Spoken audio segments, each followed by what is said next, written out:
ఏవండి ఆఫీస్కి లేట్ అవుతుంది కదా, వెళ్తున్నారా? ఏం ఆఫీస్కి పోవాలి చెప్పు?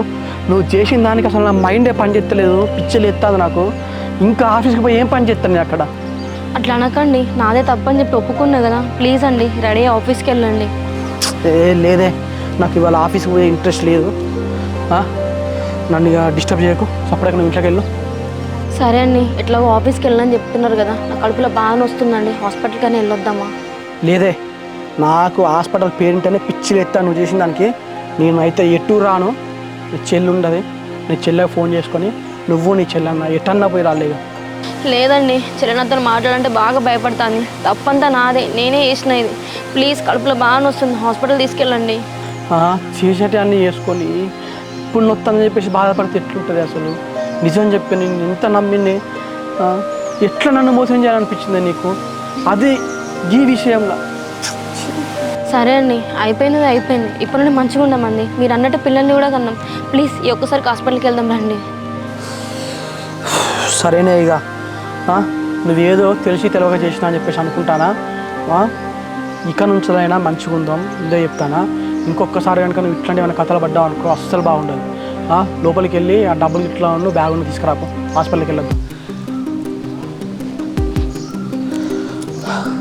అట్లా మీ చెల్లె కడుపున వస్తుందంటే మావాడు హాస్పిటల్ తీసుకుపోయాడు. కానీ వాడు రిపోర్ట్ చూసినాకనే మస్తు షాక్ అయిపోయాడు శివ. అవునా సంతోష్, అసలు ఆ రిపోర్ట్లలో ఏముంది?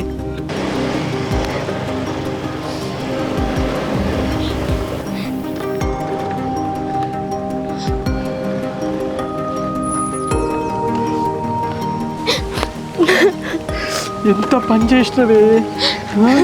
డాక్టర్ ఒక్కొక్క మాట చెప్తా అంటే నాకు పానాలు ఎంత పని అయిందే. నువ్వు వేసుకున్న ఒక్క టాబ్లెట్కు ఎంత పని అయిందే. జీవితాంతం బాధపడాల్సి వస్తుంది కాదే. నేను ఇట్లా జరుగుతుంది అనుకోలేదండి, నన్ను క్షమించండి. నువ్వు క్షమించండి అనకే. డాక్టరు వేసుకున్న ఒక్క టాబ్లెట్కు ఇక మనకు పిల్లలు పుట్టాలని చెప్పేసరికి నాకు ఎంత పిచ్చి లేచిందంటే అసలు ఎట్లా ఏం చేద్దామే. నాకు పిల్లలంటే ఎంత ఇష్టం నీకు తెలుసు కదనే. ఇప్పుడు పిల్లలు పుట్టే ఛాన్సే మనకు తక్కువ అని చెప్పేసి అన్న డాక్టర్ చెప్పి ఏం చేస్తాను చెప్పి కదా. నిజంగా నాకు ఇట్లా అయిద్దని తెలియదండి. ఇట్లా అయిద్దని తెలిస్తే నేను ఎందుకు వేసుకుంటా టాబ్లెట్స్?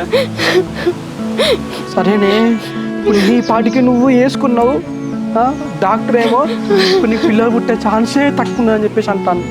ఇప్పటికే పిల్ల 6 నెలలకే ఏం లేదా, ఇంకెవ్వరు లేదా, ఏ విశేషం లేదా అని చెప్పేసి అడుగుతాలే. ఇప్పుడు మీ వాళ్ళకి ఏమని చెప్తాం, మా వాళ్ళకి ఏమని చెప్తాం, ఇప్పుడు ఈ సొసైటీలోకి ఏమని చెప్తాం? అసలు ఈ సొసైటీని ఎట్లా ఫేస్ చేద్దామే? సారీ అండి, తప్పైందండి. ఇప్పుడు నాకు సారీ అండి తప్పైందని చెప్తే ఇప్పుడు ఈ ప్రాబ్లం సొల్యూషన్ ఏంటి నాకు అర్థం కాదు. ఏంటిది? 6 నెలల్లో సంవత్సరం అవుతారు కావచ్చు, మీ వాళ్ళకో మా వాళ్ళకో ఏదో దొంగ మాటలు చెప్పి డాక్టర్ అసలు మన పిల్లలు పుట్టే ఛాన్సే తక్కువ అన్నాడే నువ్వు చేసిన పనికి. చెప్పు ఇక వాళ్ళని ఎట్లా చెప్తావు, వాళ్ళకి ఏమని చెప్తావు? చెప్పే ఇక ఎవరి కోసం బతకాలి మనం చెప్పు. పిల్లాడితే ఇంత కష్టపడి పనులు చేసుకుంటా సంపాదించినంత ఎవరి కోసమే? మన పిల్లలే కదనే. డాక్టరే ఆ పిల్లలు పుట్టదని చెప్పేసి అన్న తర్వాత ఎందుకే ఈ జీవితం, ఇంకా బతికేందుకే? ఇక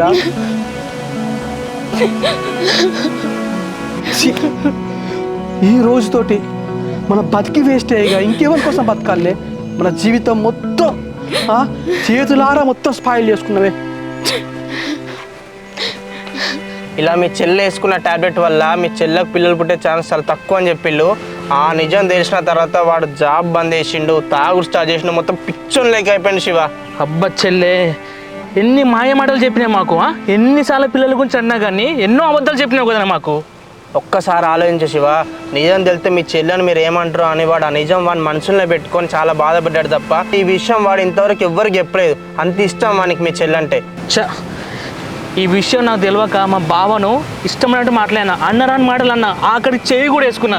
అదే శివ, నువ్వు మీ చెల్లెకి ఎప్పుడు డైవర్స్ ఇద్దామని ఆలోచించినావు తప్ప అదే అన్వేషణ ప్లేస్ వేరేటోడు ఉంటే మీ చెల్లె చేసిన పనికి వాళ్ళే డైవర్స్ ఇచ్చేవాళ్ళు.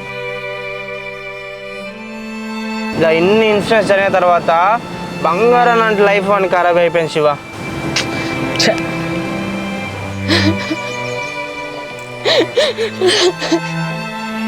అయ్యో